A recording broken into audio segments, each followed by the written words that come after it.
RGT85 put out a video called Big Update on Xbox Game Pass to Switch. He has been an advocate of the move for multiple years now. But this is the first time that I'm going to talk about it because he says a lot of things in this video that are really, what's the word? Stupid. Let's start it up. And finally, one of the hottest rumors of last year was, of course, the potential of Game Pass coming to the Nintendo Switch. Where hot rumors come from, right? Reset Era, 4chan, Reddit, GameFAQs, you know, places online where fans can make anything up.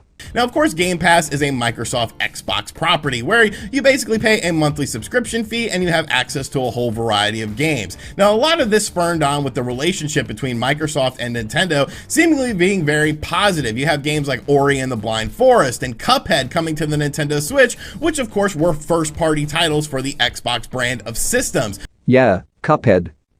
Did you forget that other platforms have Cuphead as well? PS4? Mac? Tesla cars? Do you also know about all the Xbox One games that you can play on Steam? That's quite a lot to forget. So it seemed like this partnership, this working relationship between Microsoft and Nintendo seemed to be becoming stronger. Stronger? What are you talking about? What does Nintendo need from Microsoft? Tell me. Certainly not sales. Certainly not software. So then what? Really, that sort of makes sense. When you look at Microsoft in Japan, you realize something very quickly. Microsoft doesn't have any sort of foothold in Japan. Okay. The Xbox doesn't sell well in Japan? Just let me ask this question then. Why is that Nintendo's problem? What gives influencers the impression that Nintendo has to solve a problem for a competitor? Here are the top 3 companies that Nintendo should worry about. Number 1. Nintendo. Number 2. Nintendo. Number 3. Nintendo. You worry about your own company. You don't care about any other company. You don't care that a company that's competing with you is struggling. And the first thought you have is certainly not to help them take momentum from you. Why? I don't understand how people think that would be a rational decision for Nintendo. Not at all.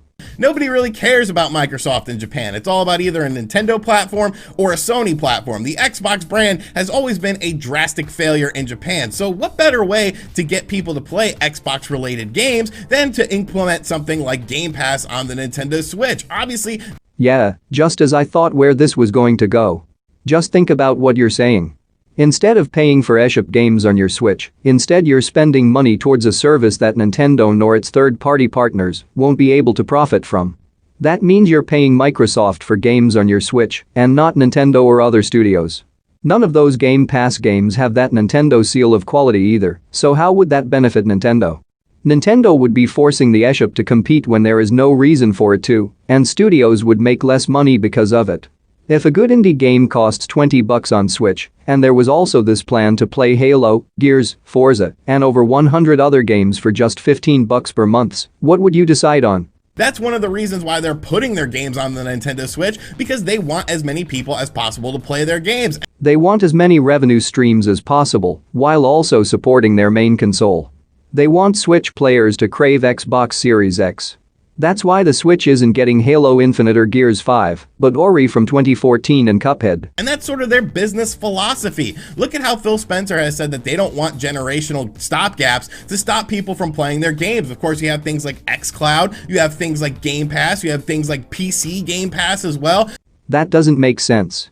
xCloud and Game Pass don't exist because it's their quote philosophy, they exist because those services make Microsoft money.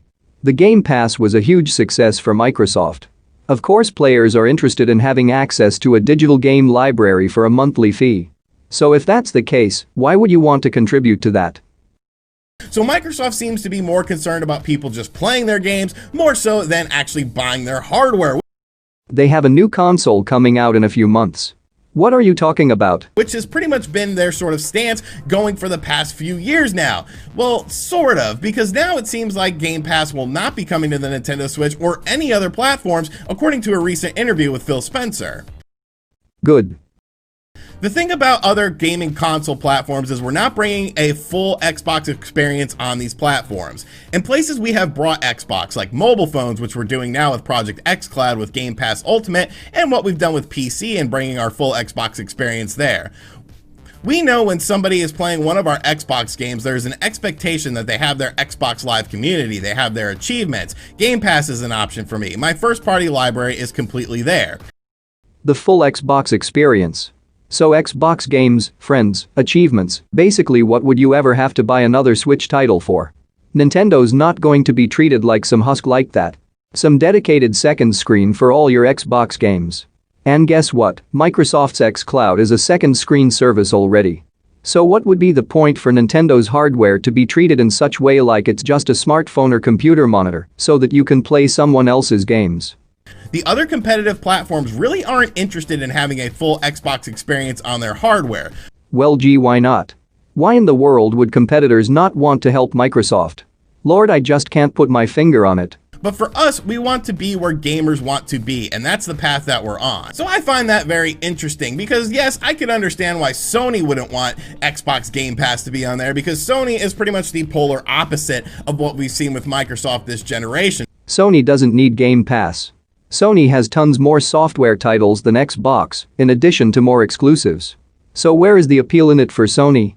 If PS4 owners want to get Halo, there are many options they can do so without such a service. Sony does feel that, console generation gaps are a good thing because it implements more power and it gives more power to developers to create their games with this additional power without having to worry about throttling it to work for a variety of systems. What are you talking about? Both Sony and Microsoft are making next-gen consoles. They are like Coke and Pepsi. Lowe's and Home Depot. Where were you? But I think the Nintendo Switch would be a great fit for something like Game Pass because Nintendo Switch isn't a competitor for Microsoft. The Nintendo Switch is sort of its own little thing, and that's just how Nintendo has been since the Wii days. They really haven't gone head-to-head with companies like Sony and Microsoft. What does Nintendo make? Video games. What does Microsoft make? Video games. So actually, they are competitors. They've been competing ever since Microsoft started their Xbox division in 2001. You have over 300,000 followers on YouTube, but not a single idea about how marketing works. And whether fans agree with that or not, at the end of the day, that's just sort of Nintendo's philosophy. So Sean, you love wrestling, right? For the longest time, you've had Stevie Richards in your intro. Back when he was wrestling, there were 3 different companies. You had WWF, you had WCW, and what was that third one? ECW. He worked for all 3 of them, by the way. So much like ECW in the late 90s, Nintendo knew it couldn't put out a similar product in the mid-2000s. It had to be different. Nintendo thought that if they just made a traditional console that it wouldn't sell as good as Sony's. Ever since the PlayStation 1, Nintendo lost their throne in the games market. You should know this. So I think it's strange that Microsoft doesn't want to put something like Game Pass on the Nintendo Switch. I'm trying to be as polite as I can. I'm sorry. I just can't help but ask you this. Is your brain a chicken nugget? Is it? Because what I've learned from following this rumor, and from what I've read in this very interview, is that Microsoft are the ones that wanted to push this service to other platforms. Because of the fact that it would do well for them. It would do well for them in terms of getting more people to sign up for Game Pass. You're 100% right when you say it would help Microsoft. Microsoft. It would be good for Microsoft. That's why they proposed it. So why would Nintendo want to do that again? Because I'm sure a lot of Nintendo Switch owners would want a Game Pass-like experience on their system. But do you need it? No. It would do well in Japan as well because, of course, you have all of these consumers who don't care about Microsoft and Microsoft-related games now playing Microsoft-related games on their Nintendo Switch. Then Nintendo software sales would drop in Japan. It's not that Japan doesn't care about Microsoft, but there's just no reason for Japanese consumers to buy an Xbox when the PS4 and Switch simply offer more. Giving Microsoft revenue for things like Game Pass. Why do you want Microsoft to benefit on Nintendo's resources so bad? It just seems kind of counterintuitive to their whole game message of play your games wherever you want, but they don't necessarily want to put their Game Pass service on additional hardware. No. It's not they don't want to put their Game Pass service on additional hardware. It's that Nintendo and Sony told them to fuck off. Now, obviously, this can change. Microsoft does sort of go back and forth with things. Remember, the Xbox One Connect was the most important thing in the world, and you had to have Xbox One Connect in order to enjoy your Xbox One, but that quickly went by the wayside. But I don't know. I guess time will tell with this situation. Maybe we'll get more information on things like Game Pass and Xbox Live. Of course, there's a lot of rumors about Xbox Live potentially going free as well. That will be talked about at the Xbox Series X event this Thursday. But as far as Game Pass coming to the Nintendo Switch, it doesn't seem like it's going to happen anytime soon, which I think is a bit of a missed opportunity. A missed opportunity? What is Nintendo missing out on? What does the Game Pass offer that Nintendo does not have? If Nintendo were ever interested in a game subscription service, they have the software and the partners to make it happen. And oh yeah, those games are actually licensed Nintendo products. So no, Microsoft isn't going to destroy Nintendo's economy. Sorry.